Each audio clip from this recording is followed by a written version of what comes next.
It's time to talk sports. It's Hacksaw's Headlines, a panorama of the world of sports, stories, comments, and opinions. Now, here's iconic sports talk show host Lee Hacksaw Hamilton and co-host John Riley. Who wants to talk sports on a Monday? We do. From the DIXIE Lumber and Home Center studios in San Diego. Good afternoon, everyone. This is Lee Hacksaw Hamilton, along with my co-host. I'm based in San Diego. He continues to travel across Europe. He is with us from Lisbon, Portugal at this hour. The venerable out in left field, now on the other continent, John Riley joins us. Our Monday bonus podcast is brought to you by DIXIE Lumber and Home Center stores, 9 locations to serve you in San Diego. You've got projects for the spring into the summer. Think about materials, think about consultant, think about ideas, think about your best friend, DIXIE Lumber. And by North County Eye Center of Poway and Escondido. We will all need help with our eyes somewhere down road. When that time comes, remember the name, North County Eye Center, Poway and Escondido, and tell them that you learned about them via Hacksaw's podcast. John Riley, good afternoon here. Good evening in Lisbon, Portugal, the world global traveler, and the fact we've been able to do this via StreamYard from Europe. Just absolutely amazing. Yeah, we're high tech, we're interactive, it's all good. Lee, I'm trying to keep up with sports in America. It's kind of tough to do here in Portugal, but I'm looking forward to catching up on the news with you, Lee. Did you enjoy Ireland?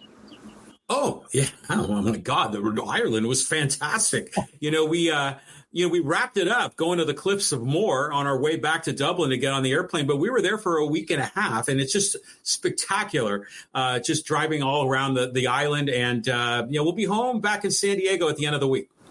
Okay, we had a lot of topics on the table. We're doing this. We're starting at 12 noon. I would tell you it's because dude is traveling in Europe, but the reality is I have to go in for a back procedure, so my clock is kind of tight. That's why we're launching at 12 noon right now.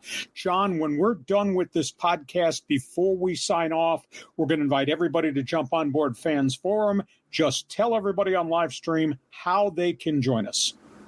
Okay. Yeah, this is your chance to get involved. You got a comment or question for Lee Hacksaw Hamilton, you could type it into Facebook, on X, or on YouTube, and we'll get you involved in Fans Forum. I already see John and Jamie that are already piling in right at the very beginning. So this is your chance to get involved, and we'll do Fans Forum at the conclusion of Hacksaw's Headlines. Okay, John, we got a ton of topics on the table. Let's start with Major League Baseball. You, in Lisbon, Portugal, wanted to talk about the San Diego Padres. Yeah, the Padres. And, we're streaming the game right now, and it looks like they might win the third in a row. Lee, what do you think? How are the Padres looking right now? Well, the burning question is, are the Padres going to hit? And that was the big question, I think, going on this road trip. And they caught the Atlanta Braves really in a down cycle. The Braves are shredded by injuries. Half their batting order, led by Ronald Acuna, the superstar, not hitting at all. Atlanta, the pitching problems have caught up with them. They lost Spencer Strider a month ago with the elbow ligament surgery. And suddenly their pitching is not done well, and their hitters are just not producing at all. So the Padres have a chance here, coming back from a 5-0 deficit, to maybe win this first game of the doubleheader.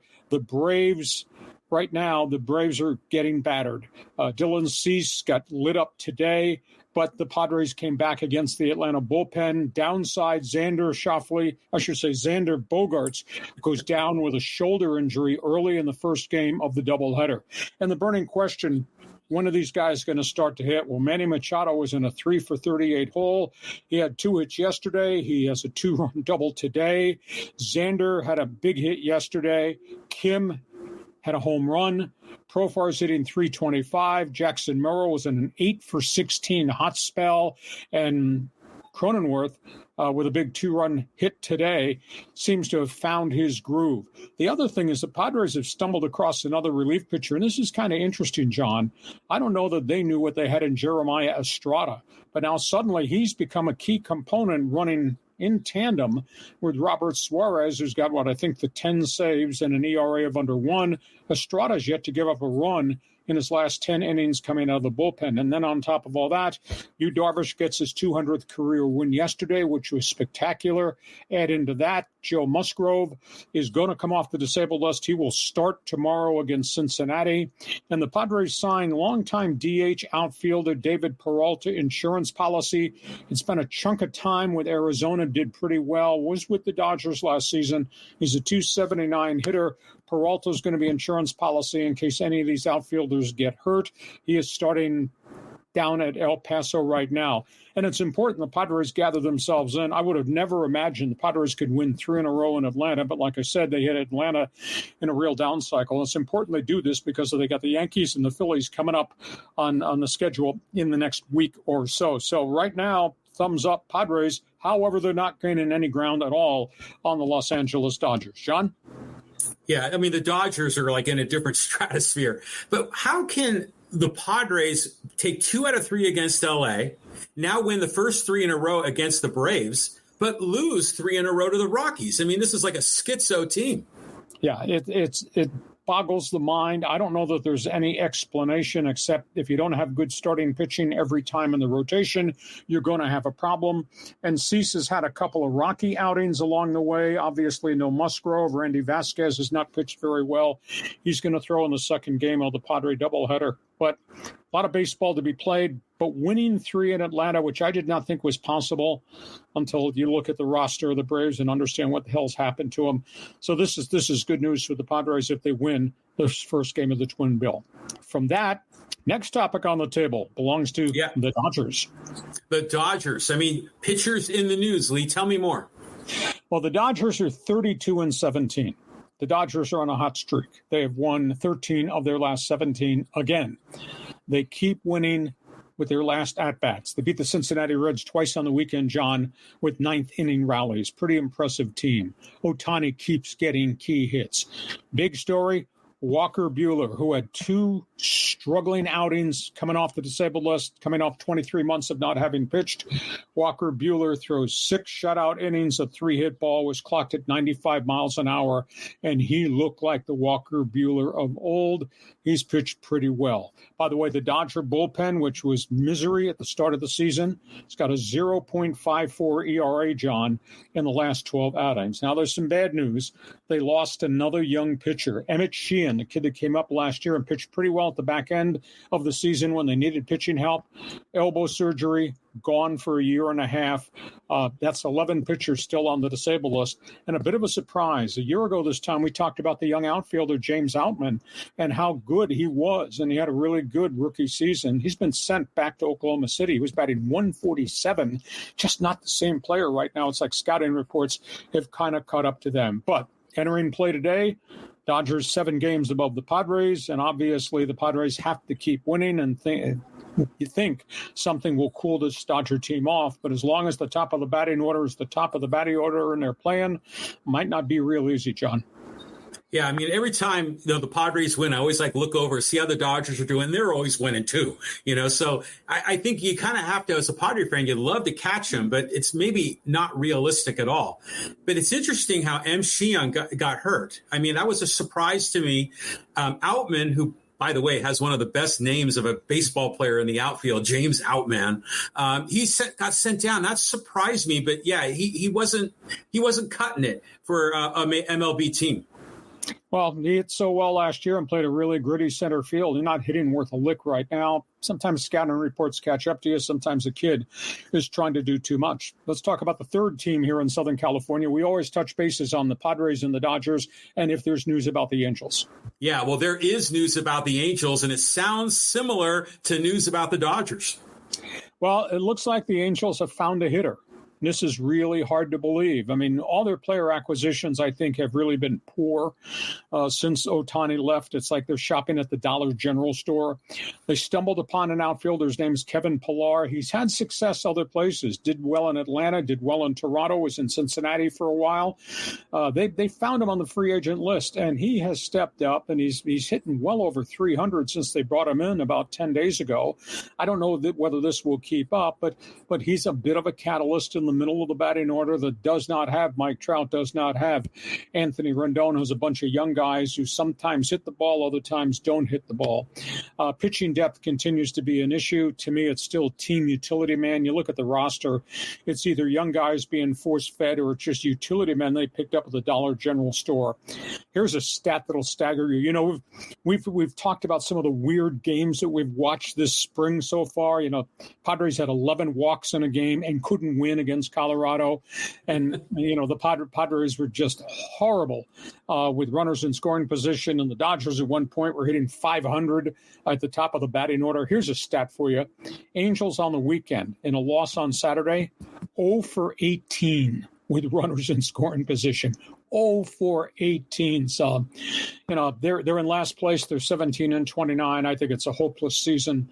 Somewhere along the way, there has to be a revision as to how they're going to operate this team. Arte Moreno either is going to have to hire another general manager and give them the budget to compete, because doing business this way isn't fair to the fans in Orange County. John? Kevin Pillar, right? Now, Yep. Isn't there a Kevin Millar that played, I think, for the Red Sox? And I know there was a Villar who played for the Brewers. I mean, it's easy to get these guys confused. You're just pulling that out of left field in Spain or Portugal, aren't you? Where'd you come up with that? Actually, Kevin. That's just what I think about. Yeah, Kevin Pillar is, you're wired differently, just like your co-host is. Kevin Pillar has had a nice career. Now, he's not a steady guy that's going to hit 305 the entire season, but he has these spurts where you say, wow, he's locked in and he's doing very well. And the Angels found him on the waiver wire, and out of desperation, because they've lost everybody with injuries, they brought him in and he's done very well. Okay, if you're a Padre fan, a Dodger fan, you're an Angel fan, feel free to join us on Fans Forum. We'll be going to that at the end of this hour on our early start on our Money Bonus podcast. John, we've got a lot of other topics in baseball to talk about, other names in baseball to cover. Yeah, let's go to the Hacksaw's big board. I see a big list here of things on your mind. Yeah, let's start with the logo San Francisco Giants. Terrible news. And they've had terrible injury problems all year, John.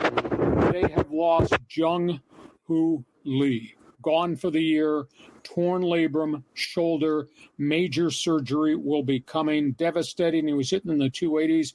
He was playing pretty well. They've just been ravaged by injuries. It's just been a terrible season of injuries for San Francisco. Pittsburgh, they might not be playing very well, but they got a pitcher that everybody is talking about. I'm talking about Paul Skeens, the number one draft pick out of LSU. He was dazzling in the International League with Indianapolis. I think he had an ERA of .036 when they finally called him up. Paul Skeens, in his start against the Cubs, 7 strikeouts in a row to start the game. He struck out 11 of the 15 that he retired. The guy has got just brilliant stuff, dazzling, and he's obviously the pitcher of the future, the ace of the staff. Chicago Cubs, of all the players that came from the Pacific Rim, this guy got the least publicity, and he was one of the latest signings. Talking about Shoto Imanaga, the left-hander from Japan. It was almost an afterthought. The Padres had interest, didn't move on him. John, at Wrigley Field this season, Imanaga, 5-0, 0.84 ERA. He's struck out 53 in 50 innings. He kind of looks like Hyun Jin Ryu. He's short, he's stocky, he's got great velocity, moves the ball. Imanaga, 5-0 for the Cubs this season. Big story in New York where the Mets are miserable. They've tried to sign Pete Alonso, Scott Boras' client, to a contract extension. Alonso rejected a 5-year, $178 million deal. Now the owner, Steve Cohen, who's tired of watching his team lose at Citi Field, has indicated they may start tearing this thing down right now, not even wait to the trading deadline. And, of course, the New York media now has jumped on the fact that Alonso said no, so Cohen may say yes. Trade him, get him out of here. That's a big story that is breaking there. And by the way, he's not having a good season. New York Yankees. This is strange. I don't know where this is going to go. Juan Soto told reporters on Friday he is willing to sit with the Yankees right now and talk about a contract extension right now. He's represented by you-know-who, Scott Boras, who never signs his guys in midseason. He takes everybody to the open market, but Soto has found himself a great situation to be in. He's focused. He's hitting .312. I think he's got 12 home runs on the season. Is he going to go against Boras and tell his agent, let's get this deal done right now? Now, remember, Soto was the guy that rejected the unbelievable offer that the Washington Nationals made a couple years ago that wound up forcing the trade. New development in the Ohtani situation with his personal aide, Mizuhara. Major League Baseball's just opened an investigation at one of Ohtani's closest friends and teammates in Anaheim, shortstop David Fletcher, who's no longer there, that Fletcher and one of his best friends, a minor league player, were introduced to Mizuhara. Mizuhara introduced him to the bookie in Orange County, Matt Boyer. Fletcher has been betting on sports with Matthew Boyer for at least 3 seasons. And now there's a report his friend, a minor league infielder, was betting on baseball. Fletcher was giving him inside information on games, and his friend was betting on Angel games and other major league games. MLB has just announced within the hour investigation of Fletcher. Fletcher's currently in the Atlanta Braves minor league farm system. That's a big story. That could have real incriminations against David Fletcher. And one other story, this is quite emotional. Cincinnati Reds have an assistant pitching coach. His name is Alon Leachman. He's from Ukraine. His brother, he's from the Gaza Strip. His brother is in the military in the war and has been captured by Hamas. Leachman just revealed that over the weekend. They believe his brother is still alive. They saw a video of his brother just 2 weeks ago. So, John, you think about the burden somebody carries through their life and their career and their job, and you live with your family, and he's got this burden on his shoulders. His brother is a hostage with Hamas over in the war in the Gaza Strip. So, John, a lot of topics on the table there. Go ahead and pick one here on our Monday bonus podcast. I'll tell you what, I love this Paul Skeens story. I mean, because not only is he a terrific pitcher, looking great, I mean, it's with the Pirates. I mean, they haven't had a phenom prospect in so darn long. And by the way, his girlfriend is this huge social media star who is a gymnast at LSU. And they're saying that she and Skeens have maybe won up Verlander and his wife. So, I mean, this is a kind of a fun story here as well. But the other angle I want to talk about is the Yankees. Soto is now willing to negotiate. He was telling the whole world it was going to wait till he entered free agency. Do you think that maybe he can see that maybe we're at the peak of money for free agents, and maybe this is the time to cash in because the money might not be there come the offseason? I think he's playing a hot hand more than anything else, John. I mean, he's having a phenomenal first third of the baseball season. He's not been overwhelmed with the pressure of being in New York. He likes his teammates. He's on a really good team. It's got one of the best records in all of Major League Baseball. You know, you don't want to go into a situation if you get hurt, you lose leverage. If you go to the second half of the season, evidently you stop hitting, you lose leverage. He's got everything falling in his way, and he seems to like it. He likes the clubhouse. He likes New York, etc. So, yeah, this is out of the ordinary. This is not the way that Scott Boras normally does business, but maybe this client will dictate to that agent, let's get this deal done. Oh, right on. I mean, good for Soto. I mean, hopefully this works out for him. I mean, he probably wants to be in New York, don't you think? I mean, the media capital, he likes to be in the spotlight. I mean, it's probably where he wanted to go the whole time. Where are you going to go? Oakland? Kansas City? No, there's no place else to go. This is the place to be. Right. I think the big story, John, is going to be not so much Soto. A big story is going to be what happens with Peter Alonso across town with the New York Mets. That's a huge developing story that he rejected beaucoup bucks, and the owner says, okay, we'll put him on the trading block. That's a big story. Pete Alonso, I mean, granted, the guy can hit the bomb. I know that. But what's his batting average looking like? Is he still productive when he's not hitting home runs? Last year, he kind of tailed, went down to 249, though he was hitting bombs. This year, I think he's hitting 212. Okay, then. You don't want to put out like a 7-digit deal for that. Well, he is a power hitter. He'll probably hit back, but you got a very compulsive owner. And that's a big issue. Steve Cohen's not happy at all that anything's happened with New York Mets baseball since the middle of last summer. Okay, next topic on the table, NFL. NFL. Yeah, the Jaguars in the news here. What's the future for this team? Are we talking franchise free agency here? This is kind of interesting. You and I have chatted prior about Jacksonville, renovation of their stadium, looking for an interim place to play. Of course, there was a big argument who's going to pay for all this, and that discussion is still going on. But the story that broke on Sunday is the Jaguars have reached agreement with the mayor of Jacksonville and city council on a $1.4 billion funding program for the renovation of that stadium. Jacksonville is going to pay about 50% of it. The city and the county are going to get a 30-year lease extension to keep the Jaguars there. Now, this has to be approved by city council.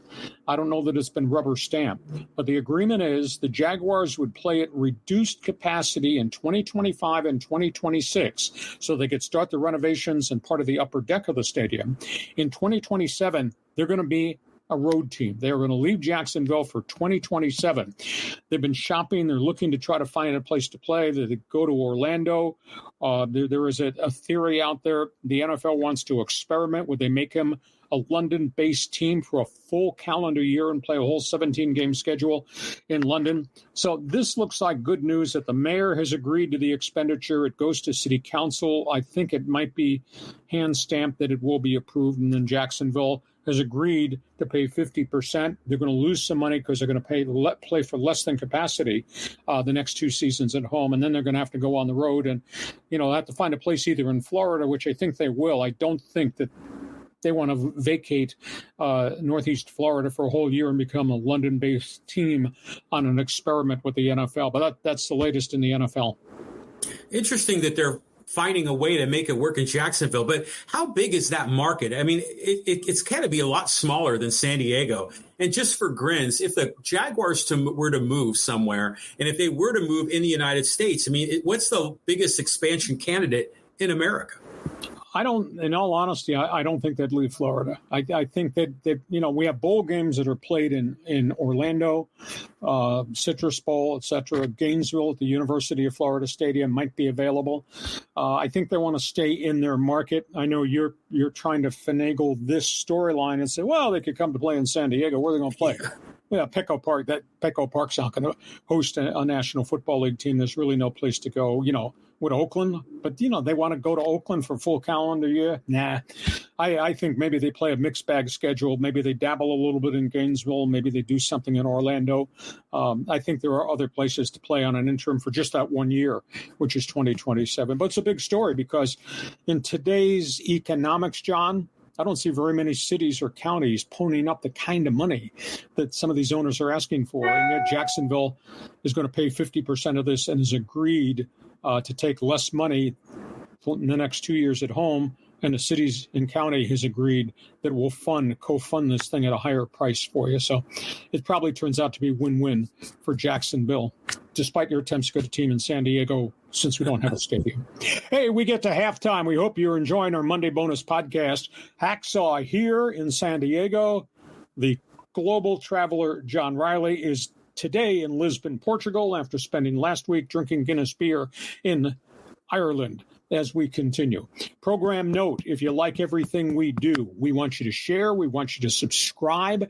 Tell all your friends that we do podcasts, the Monday bonus podcast, the Thursday regular podcast. Introduce to them my website, leehacksawhamilton.com. I write on it every day. If you punch it up, you'll get all the news and notes in the world of sports.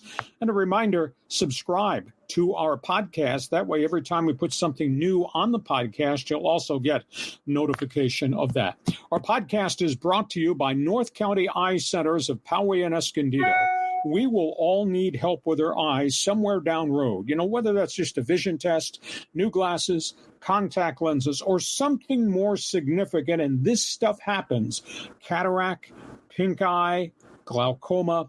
When you need professional help with your eyes, I'm introducing to you these people, the people that I've dealt with. You will like them, and you call them and make an appointment, or you tell them, thanks for being part of Hacksaw's podcast, North County Eye Center, Poway, Escondido. Our podcast brought to you by Dixie Line Lumber and Home Centers. There are 9 stores to serve you in San Diego. When you got projects to get done, you need Dixie Line. If I could move my computer, I'd show you my new windows that I got from Dixie Line. If John was home rather than traveling with the rich and famous, he'd show you his windows and it'd show you the new historic European front door he has. That's all a byproduct of who these people are. You got projects, we think you'll like what they have to offer. Dixie Line Lumber and Home Centers. We're back here at our Dixie Line Lumber and Home Center studios in San Diego and in Lisbon, Portugal. John is not out in left field today.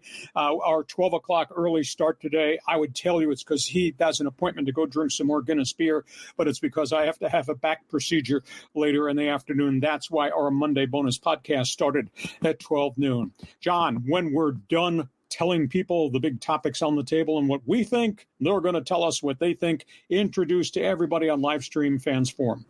Yeah, Fans Forum is your chance to ask Lee any questions you have in the world of sports. Like I said, we got some guys already piling in right now. Let's take a look. We've got George and David and Stella, Manuel, Jamie, John, already got questions queued up for Lee. So if you have a question in the world of sports, type it in the live chat on Facebook, X, or on YouTube, and we'll get you involved in Fans Forum.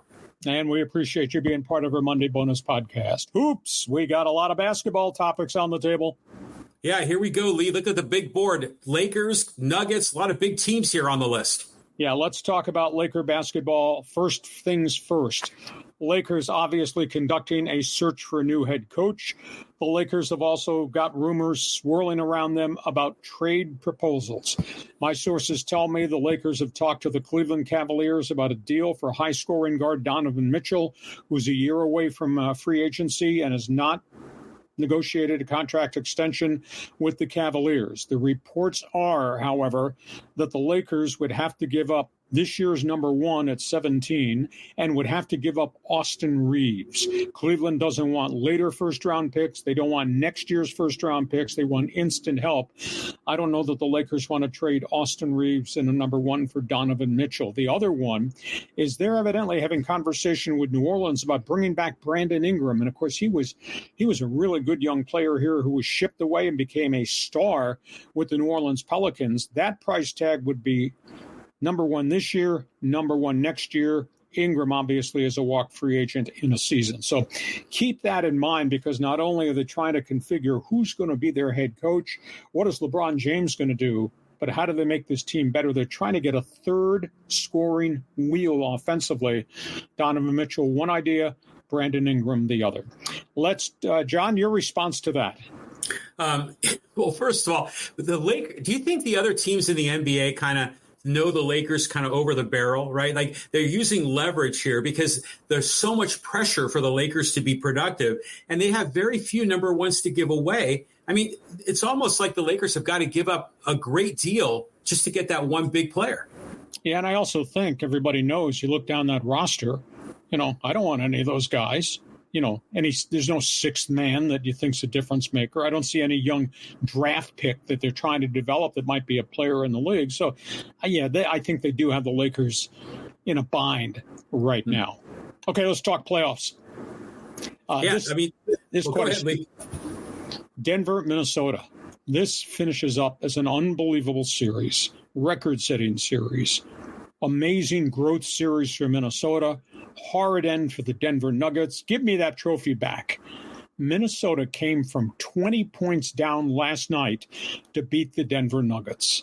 They outscored them 33-9 in one segment in the second half in Denver, where Minnesota won games 1 and 2 in Denver. Nuggets had no answers. They played no defense.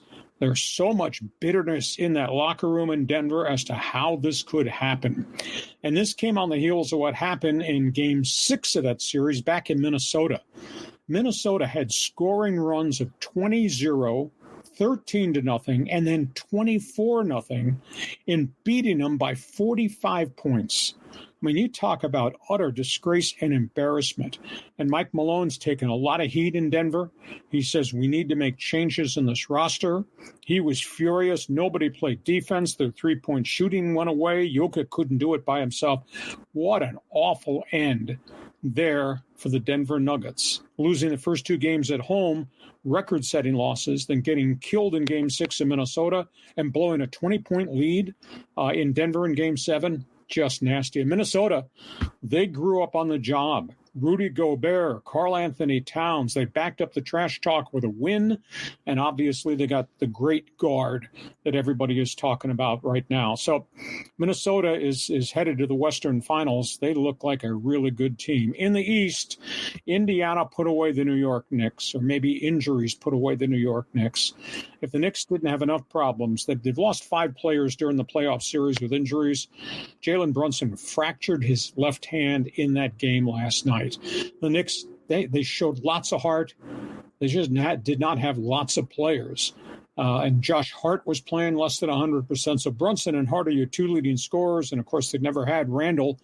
He never played in the playoffs because of shoulder surgery. Like I said, they had 5 guys go down. And Indiana just came together. Siakam, Halliburton, TJ McConnell off the bench, the bigs off the bench. Wow, that's a pretty good Indiana team playing red hot. And now the other team, Boston. Indiana's going to go play Boston. Hardly any time to get rested. Indiana's going to have a tough time because Boston's got Tatum, and Boston's got Brown, and Boston's got Derek White, and Boston's got Horford, and Boston's got a really good bench. So this has been a fascinating run for the young Indiana Pacers team that was kind of put together at the trade deadline. I just don't know how they get beyond Boston, but I'm really enthused to see Minnesota-Dallas in the Western Finals because that's going to be a war. John, don't shoot any air balls here. Your opinions in basketball. Well, first of all, I'm like you. I love seeing Anthony Edwards. I mean, this kid is dynamic. He's special. So I like seeing the Timberwolves moving on to the Western Conference Finals. But the Indiana Pacers seems to surprise me. Like they came out of nowhere. At the beginning of the season, was anybody projecting that this team was going to be as good as they are right now?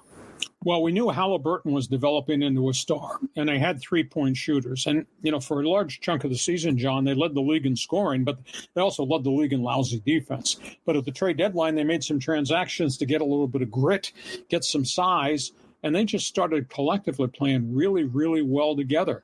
And T.J. McConnell might be the best sixth man in the league right now. I mean, what he does offensively has just been phenomenal. So they're the real deal. They beat a crippled New York Knicks team. If the Knicks had not lost all these guys with injuries, I think it would have been a really fun series because they both got guys who could stroke it, but the Knicks just ran out of players. But I don't think anybody stacks up to the Boston Celtics at all, and I think we're going to have to, got to give respect to Boston because they're really deep and they got a wide variety of guys that can hurt you. I think both these series will be fun to watch. I think Dallas, Minnesota, Luka Doncic against the T-Wolves bigs and Kyrie Irving against Anthony Edwards. That's going to be a fun series. Yeah, and it'll be fun seeing Mark Cuban on the sidelines. But it is shocking that the Nuggets got, disgraced, especially after they seem to have the Lakers number, knocking them out, having that great run last year. It's shocking that Jokic and the rest of that team are really eliminated at this point in the playoffs. I think there's something wrong with the chemistry in Denver, lack of defense. The carelessness, the turnovers, just shocking. The very erratic shooting, really, really badly. So I think there are going to be roster changes there. They've got to add something. There's a missing ingredient there. And obviously they don't pay attention to the coach because Mike Malone had a good track record and they won the finals last year.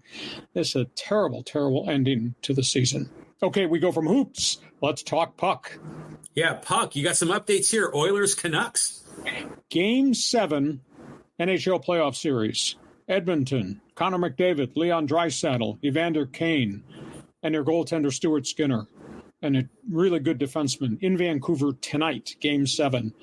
And I wake up this morning to the bulletin that Vancouver has lost its leading scorer. This is a terrible story. Brock Besser, who scored 40 goals this season, is kind of the unsung hero, one of the captains of their team. Hospitalized last night, blood clot in his leg when he got slashed in Game 6 up in Edmonton. He's out. That's a big loss. And they got problems because their high-paid European star, Elias Pettersson, has scored 1 goal in the playoffs.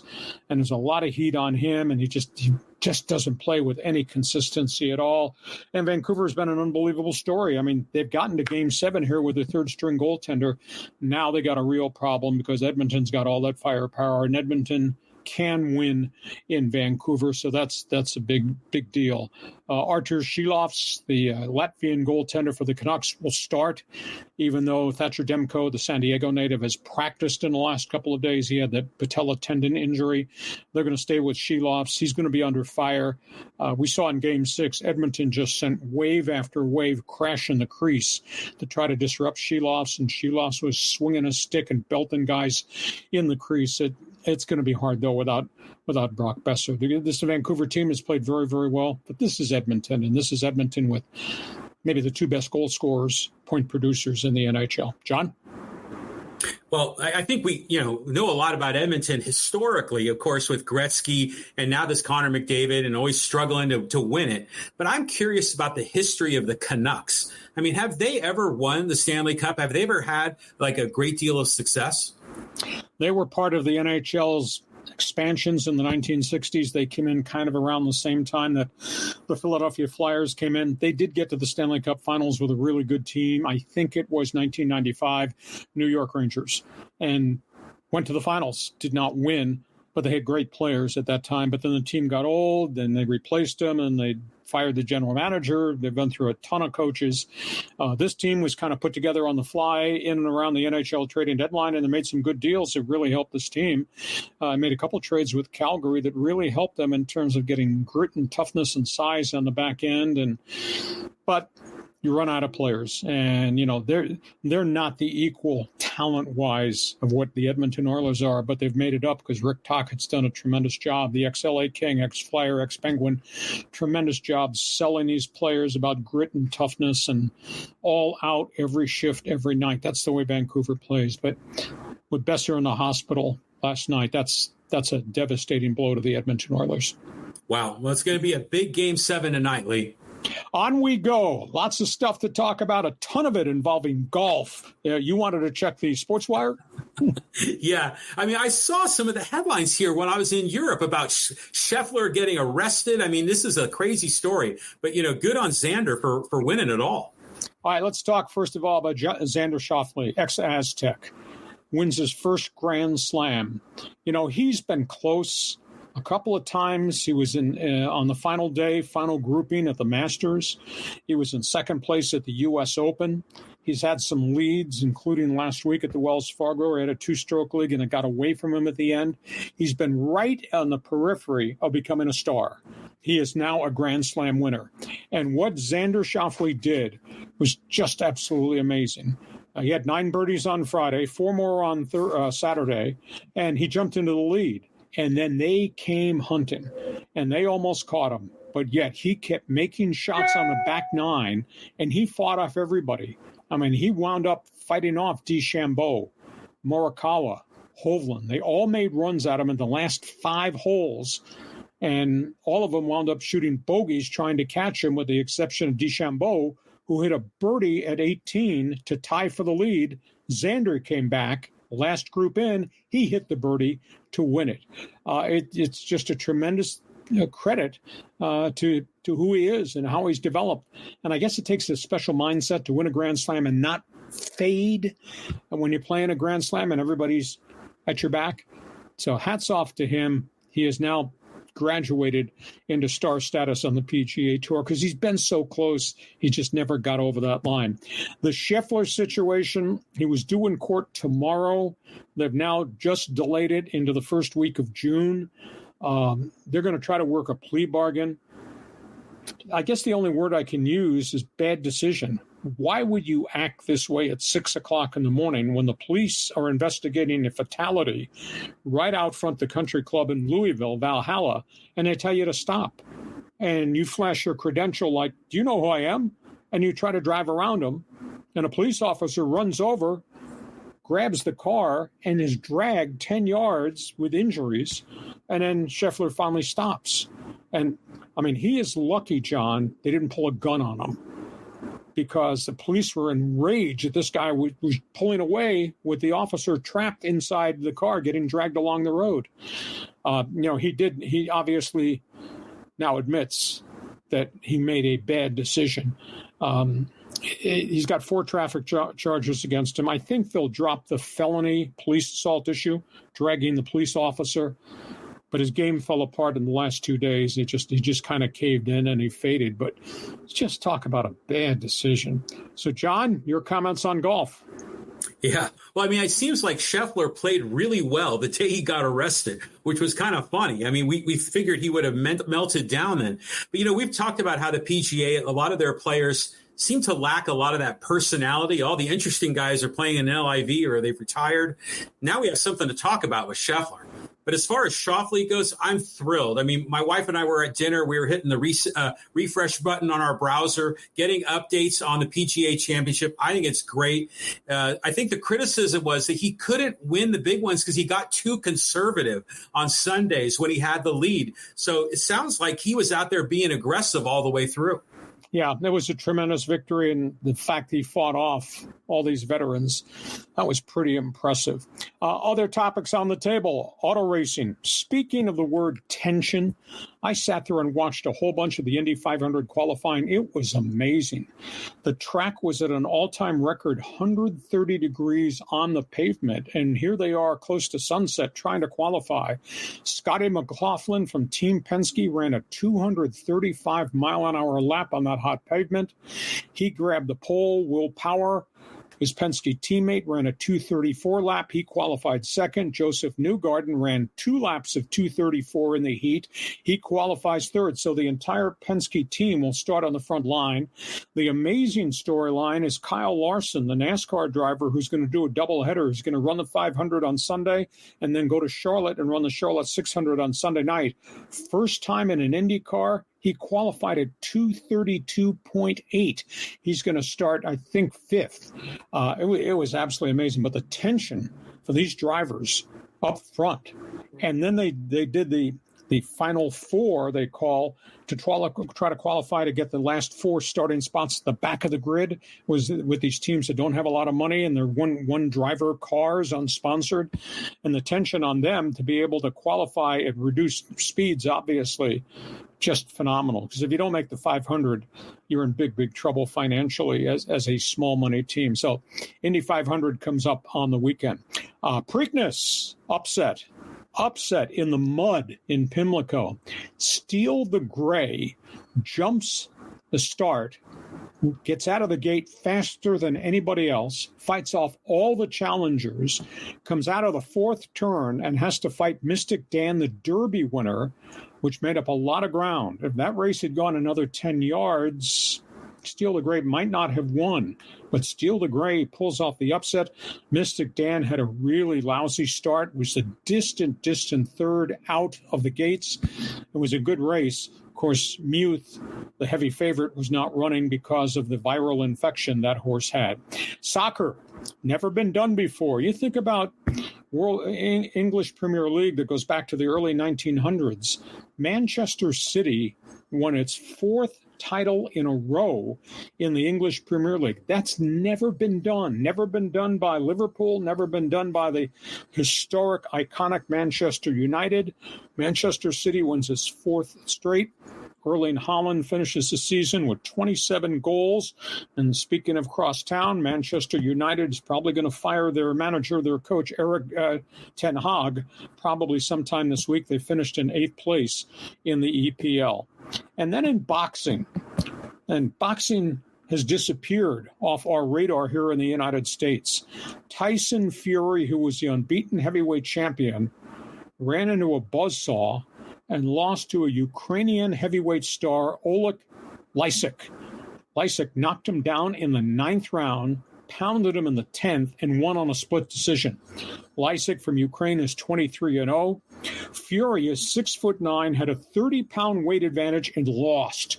His record's 34-1-1. It's the first time the heavyweight title has been unified. WBA, WBC, IBF, all the different sanctioning groups. First time since 1999 when Lennox Lewis owned all the belts, it's been unified. But it really begs the question, and we'll discuss this on another podcast, what the hell's happened to boxing in the USA? It's disappeared off our radar. There are no big matches here in the States.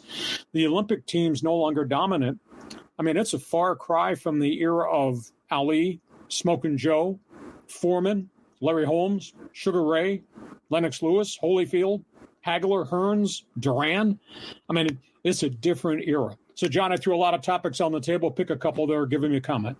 Okay. Well, as far as boxing is going, yeah, I remember those days growing up in the 70s with Muhammad Ali and the Rumble in the Jungle and all of that. It's nice to see boxing coming back, especially with the Creed movies, kind of having a resurgence. So I'm rooting for boxing. I mean, obviously UFC is dominating the whole fighting space. So good to see them. Man City, big championship. Love that, 4 in a row. They were horrible for so long in the shadows of Man United, and now they're the winners. They win the EPL again. That's great. But a question for you, Lee. On the Indy 500, you're talking about top speeds in the 230 to 235 range. How does that compare with the top speeds in NASCAR and on F1?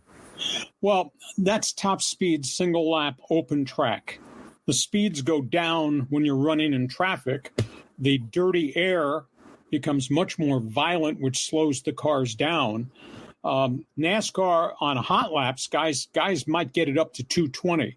But NASCAR's got a bigger issue because those are big, heavy cars that if air gets underneath them, John, they lift and you can have catastrophic crashes. You have catastrophic crashes with guys barrel rolling, guys into the fence. You would never want a car to go into the stands. NASCAR almost on a year-by-year basis, great question by you, on a year-by-year basis, makes aerodynamic changes to suck the car to the track. They still do get airborne, and on occasion, they do get into the catch fences. But the Indy cars, they fly on the open track, and it's different on race day because there's so many cars around you, and there's so much turbulence and so much dirty air, but you can still have accidents if somebody gets sideways or the air gets underneath them. But the whole key is not to get anybody upside down. We had one of the rookies this year flip twice and crashed twice trying to qualify. That's just a case of a 19-year-old inexperienced guy. But these cars are fast, and despite everything Indy has tried to do, they still get air under the car, and they can lift. NASCAR has really been ahead of the curve trying to make sure these cars stay on the track. Well, how about this? How about if the Indy 500 is going and the Indiana Pacers advance in the NBA playoffs? This is a great time to be in Indiana. Back home in Indiana. Exactly. Hey, listen, we hope you like everything we're doing, our Monday bonus podcast. It's time now for Fans Forum. Our podcast is brought to you by Dixie Line Lumber and Home Centers. 9 stores to serve you in San Diego. You got projects? We want you to consult them. And by North County Eye Center, Poway, and Escondido. Let's be honest, we're all going to need help with our eyes. I have all these followers. I want you just to send a note to North County Eye Center.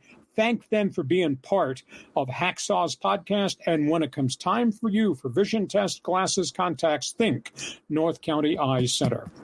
We're doing a 2-continent podcast. We've done this. We haven't taken any bullets yet. Knock on wood. It's time for Fans Forum. You got questions. The guy in Lisbon, Portugal, who's co-hosting with me rather than being left field, he's going to answer them. John, your turn.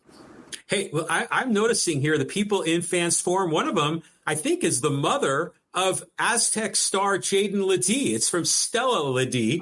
And she says, Lee Hacksaw, I'm Jaden. I think she meant to say I'm Jaden's mom. Thank you and all Aztec fans. Jaden had the best ever experience in San Diego. He has a little brother that'll be looking to San Diego State. Well, congratulations to him. Dedication.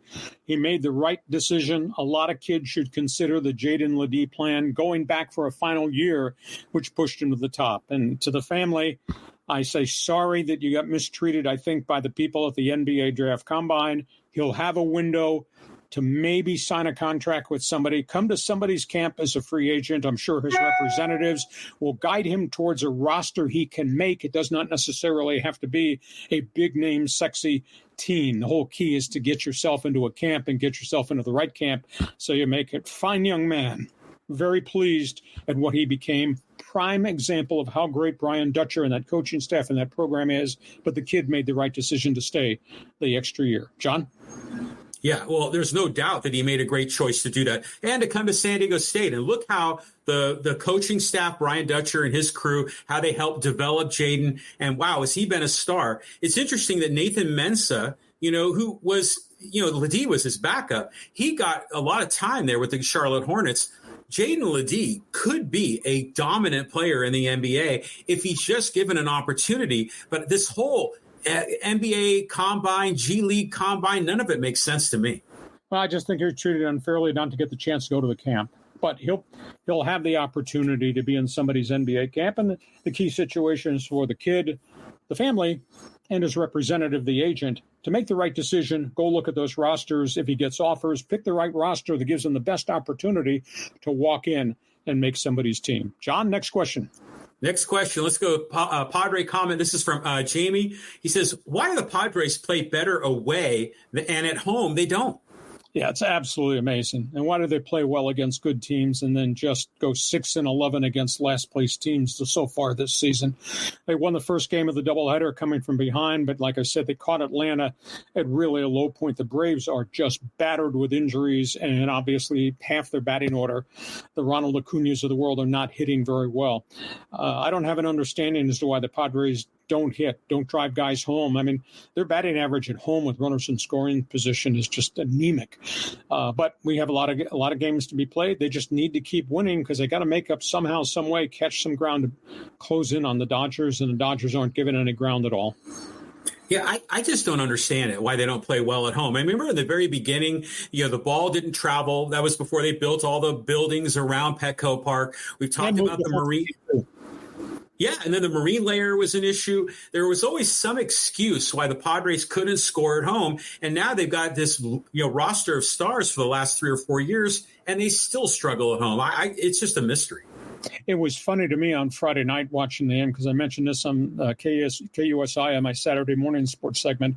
Padres with a $160 million payroll, John, nickel and dime their way to a Friday night win. They had 9 singles, and they beat up Max Fried, the ace of the Atlanta Braves staff, because they kept putting guys on base with bunts and infield singles and dribblers off the right side. So the Padres have won 3 in a row, and they really need to put a streak together because they go to Cincinnati next. They get the Yankees and Phillies, a couple series now in the next week and a half, which is going to be really, really hard. Next question. Yeah, it's going to be tough. And Randy Vasquez going tonight. Hey, let's go to Steve here, talk a little NHL. He says, hey, let's see if Vancouver can upset the Oilers tonight. Their goaltending has been suspect this whole season. Skinner sucks. Skinner's been really erratic. Now, he didn't play that way during the season, didn't play that well early in the playoffs. I think the big storyline in Vancouver, and I was kind of surprised in Game 6, when Vancouver's played well against Edmonton, they've body bagged them. They've checked them. They've hit them. They've tried to stop guys from getting in the slot in front of the net to get feed passes. They didn't do that in Game 6, and obviously McDavid and Draisaitl went crazy on them in the 5-1 victory. They're going to have to come out. They're going to have to body bag them. They're going to have to play more physical, and they have in some of the games that they've won. And they're going to have to help Sheloffs because in Game 6, Edmonton just sent wave after wave of forecheckers in and tried to create a lot of chaos in front of the net. So that's a big issue. But losing Brock Besser, in the hospital with a blood clot last night, that's really a tough blow. And I don't know what the mystery is with Pettersson. He's been in the league 3 years now and is getting paid an enormous amount of money. And we see games in which he's really dominant and he makes a lot of things happen. We've seen games in which he hasn't done anything at all. He scored 1 goal in the entire playoff series, and this is one of your top money players. So they need somebody to make this thing go. John? I'm itching to get NHL updates here in Lisbon, Portugal. And I was flipping through my TV in my hotel room, and they were showing roller hockey. They have this like funky version of handball that goes off the walls with rackets. It's like a different world over here, Lee. I'm looking forward to coming back to America and getting caught up with the NBA and the NHL. So you're telling me when you were in Dublin, you didn't enjoy reading their great national newspaper, the Irish Times, because the sports section was strictly about soccer and hurling and dart competition. Yeah, it's a different world over here in Europe, I'll tell you what. Hey, let's go here to Gary, and he says, I'd have a question, but you guys cover it all. I just need to do is shut up and listen. You're great. No problem. But we did try when, some guys on podcasts just sit there and talk and tell some old stories, and we deal with the facts. I deal with the biggest topics on the table, and we tell you what we think, and we ask you to call and comment. It's kind of like a sports talk show the way I used to do it back in the day, and now we're doing it with new technology. And new technology, just understand this. This dude still has a Royal Manual typewriter in his garage. Can't get it fixed. Nobody knows how to fix Royal Manual typewriter. So for me to move into 21st century technology and be on a podcast, that's pretty cool. It's John Riley's fault. Yeah, we're dragging you along into the 21st century. Hey, here's a good sports question for you. Lee and John, what are your predictions for the NBA Finals and how many games? Wow. Boston's going to overwhelm Indiana. I think the wheels on the Cinderella carriage are going to probably fall off. Boston's got a lot of firepower, and Boston's really physically tough. Indiana will put up a fight. I just don't know that Indiana can win 4 games against Boston. Minnesota, if those bigs show up and play really well, and they did a whole bunch in Denver, they're going to cause problems for Luka. And I think their defense is so tenacious, they may slow down Kyrie Williams. So I guess at the end of the day, I'm telling you, we might be talking Boston, Minnesota in the NBA Finals, which would be great because Indiana, they got firepower, but I just don't know that they have enough to hold up against these guys. And Minnesota looks like it's been built to win in postseason play because their bench is pretty deep too. But it all circles on how those bigs, they need Karl Anthony Towns. They need Cat to play well, and you need Gobert to play well, especially on the defensive end and stay out of foul trouble. I think that's going to be a great, great series. Yeah, and I agree with you. I think it's going to be the T-Wolves and the Celtics in the finals. My brain says Celtics in 5. My heart says what I'd love to see is T-Wolves in 7. And wouldn't that be special? Yeah, 7-game series. A lot of energy in Game 7. There's no doubt about how cool Game 7s really are. Next question, John. Okay, let's see here. Is there a bunch coming in right away here as we're going? Let's go here from Callum Sports. It says, Hacksaw, do you think there's any more players who will be named linked to Ohtani now that David Fletcher has been linked to the scandal? Well, Fletcher has been linked indirectly. Fletcher never bet on baseball. That's already been said. But now the reason MLB is open this investigation this morning, and I don't know how they're going to find this out, but they have FBI agents that work for baseball. They will find out. Did David Fletcher provide injury updates to his friend, who's a former minor leaguer? Did he provide inside information to that guy so that guy placed bets and won bets or lost money, etc.? Fletcher bet on sports, but he did not bet on baseball. But is there a flow of inside information that baseball's going to have to get answers to involving David Fletcher? He's refusing to comment. He's currently in the Atlanta Braves farm system. The Angels got rid of him about a year ago. It's not a good look for David Fletcher, and there'll be questions that have to be asked. John? Yeah, I mean, my instinct says that we're going to start hearing more and more of this, particularly how all of the professional sports are opening up to FanDuel and DraftKings and everything else. So I expect there's going to be more of this. Where there's smoke, there's fire. Next question. This is a good one from Gary. He says, Lee, should Ringworm and Machado be required to give some contract money back given their performance post Ringworm's ringworm treatment? Well, you're saying that Tatis did something wrong. I don't know. He did something stupid, but I think there's a burning question. El Nino does not look like the same player as when he first came up, and he roared through the farm system and he started very quickly. And, the question is, there has been drug testing in baseball. Some are insinuating, was he taking stuff that might have been illegal that allowed him to be a 42 home run hitter? Because he's never been close to that in the last 2 years. But no, nobody gives any money back to anybody in Major League Baseball or any of the other professional sports. And I think Manny's hurt. And I think his inability to hit, although he drove in 2 runs today, he had 2 hits last night. I just think as a byproduct that this elbow problem is still there. And what I think the Padres need to do is take him off the field from third base and just let him DH and let him do all of his excessive weight training that he needs to strengthen the elbow, because if he can't get power through the swing, then he's not the player that he was before. But no, I think it's the injury issue more than anything with number 13. Yeah, and I tend to agree. It was nice to see him have that double in the gap to put the Padres ahead today. But I'll tell you what, whenever I see Machado and Tatis playing ball, they are suckers for that slider down and away. And I don't know why they can't rewire their brain to lay off that pitch. I don't know. The sweeper's striking out an awful lot of guys in Major League Baseball. It's just not happening at Petco Park to the Padres third baseman and the Padres right fielder. John, final minutes here. You got a couple social media questions that you wanted to throw in my direction. Oh, yeah, we do. All right, let's start with the one from here about the excuse me, I picked the wrong one there. Here we go. Social Angels comments. My goodness, I'm trying to keep up here. It says, this is about time to trade Trout. It says, stop. Lee, you were once good. Now you're just an old senile shaking your fist at the sky. Everyday starters, Nolan Chowell, Zach Zito, Logan O'Hoppe, Taylor Ward, Joe Adell are homegrown players. Time for you to find a rocking chair. The Hacksaw has lost his teeth. TJ Ray, thank you for the comment. Sorry you're bleeping wrong. You're going to move to left field to replace John. Do you enjoy last place? Do you enjoy your ownership? They had the happenstance to land Ohtani and then could not bid on him at the end, then didn't spend the $30 million from Ohtani's salary to go get established players. TJ Ray, are you satisfied with your franchise? Don't beat up the host. Why, with a team that says we're the Los Angeles Angels of Anaheim in the number 2 market in the country, why they're buying players at the Dollar General store, DJ? Please explain that to me.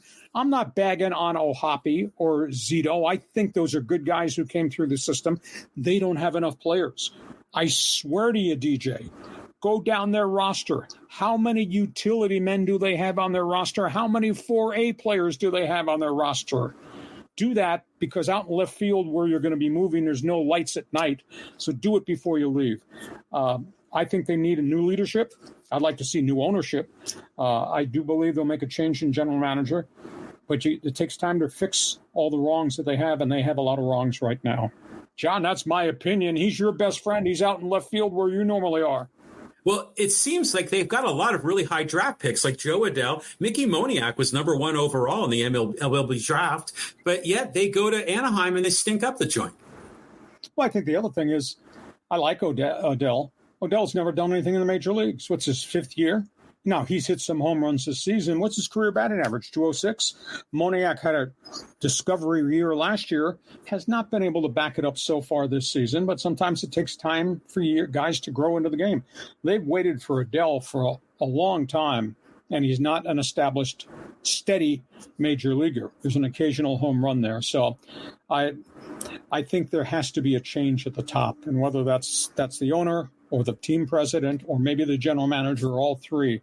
They've got to change the thing. Anaheim's a great market. It's a market. Orange County's a market unto itself. This should be a better franchise than it is. And they've made a lot of mistakes with big money free agents, too. John?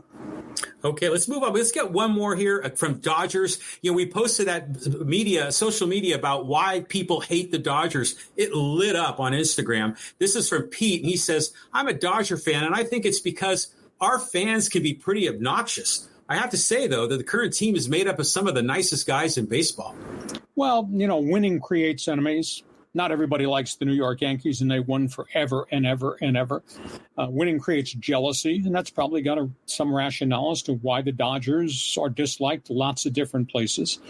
I think it's a great organization. I think their ability to find players, their ability to develop pitching is amazing. And do they make big money trades? Sure. Second market in the country. They draw $4 million, but it's not that it's irresponsible spending. They spend just above the luxury tax limit, and then they reset and go under.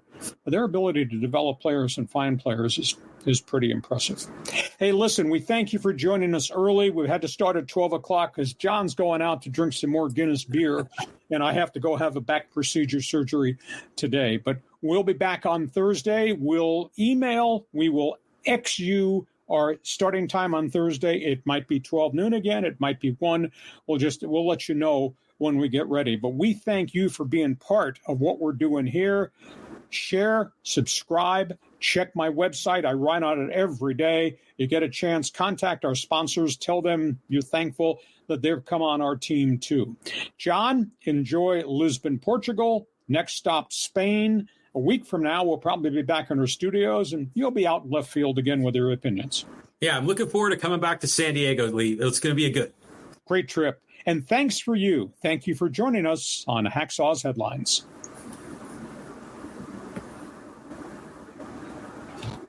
Join us again for Hacksaw's Headlines on YouTube, Facebook, and Twitter. And find the audio version on your favorite podcast apps. For more content, go to LeeHacksawHamilton.com.